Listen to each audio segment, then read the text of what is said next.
If you are a grieving parent or a sibling or a spouse even, you've probably heard something similar to everything happens for a reason. You need to stay strong. At least you can have more children. They're in a better place now. God needed just one more angel. At least you're young enough to get married again. Time heals all wounds. You should be grateful for the time that you had with them. They wouldn't want you to be sad. And then, the best one of all, I know exactly how you feel. Maybe when someone said those things to you, you just nodded. Maybe you even smiled. Maybe you just thought to yourself, what the f***? And if those things have been said to you and then you smiled and went home and you were angry, hurt, or just straight out exhausted, then this video is for you. Before we get too far, let me say this to you. You are not too sensitive.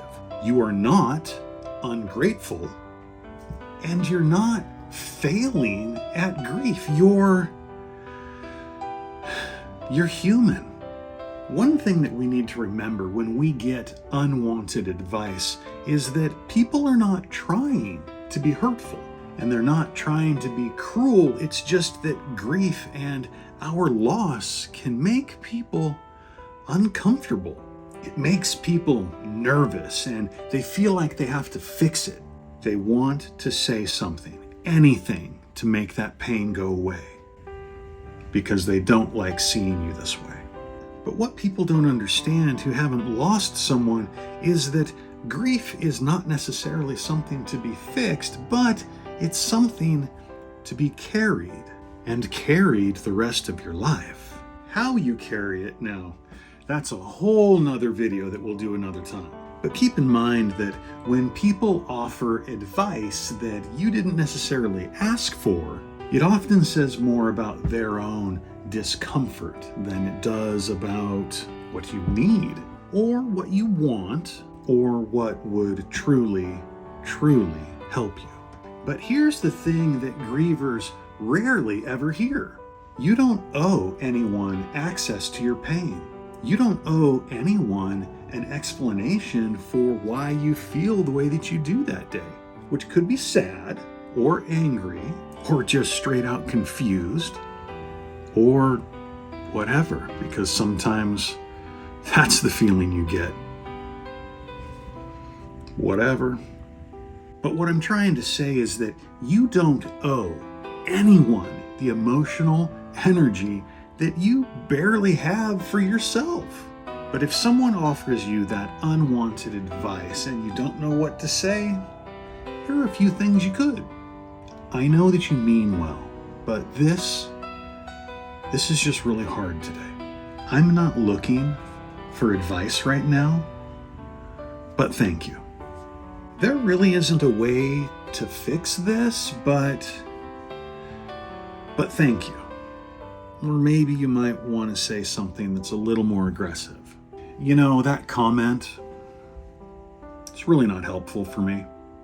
I'd rather not talk about any kind of solutions that you might have for my grief today. Could you just trust me to grieve in my way? And you don't need to explain to anyone why you feel this way or why you've set up the boundaries that you have. And when someone tries to minimize your loss or compare it to something else, it's okay to be angry. It's okay to step back from that person, and it's okay to limit contact. One thing that grievers are often not told is that sometimes distance is self-care. Sometimes being away from people is self-care. Sometimes just sitting by yourself. Sometimes that's self-care. And all of these things are okay. I remember at the service for my two boys, a lady came to me, a wonderful elderly lady who I liked very much. She came to me and she said, "Lenny, I know exactly how you feel. I lost my dog. I lost my dog a year ago." That's what she said to me, and I was so mad. But I didn't say anything, and I showed grace, and that was tough, but that was the right thing to do at the time. The thing to remember about grief and loss is that you and I are going through what other people can't possibly imagine. They think they do, but they don't necessarily. They don't understand that you and I are now learning how to breathe again in a world that is now 100% different than it was just a few days ago. Or years ago. It's all the same. Grief doesn't have a boundary or a timeline. It's all the same. You don't necessarily need advice. What you need is understanding. What you need is space and compassion, even from yourself. Now, if this video made you feel a little less alone, you're not imagining that. You're not walking this road alone. Grief is real. Boundaries are valid, and you are doing the best that you can. I believe that. I believe that you are.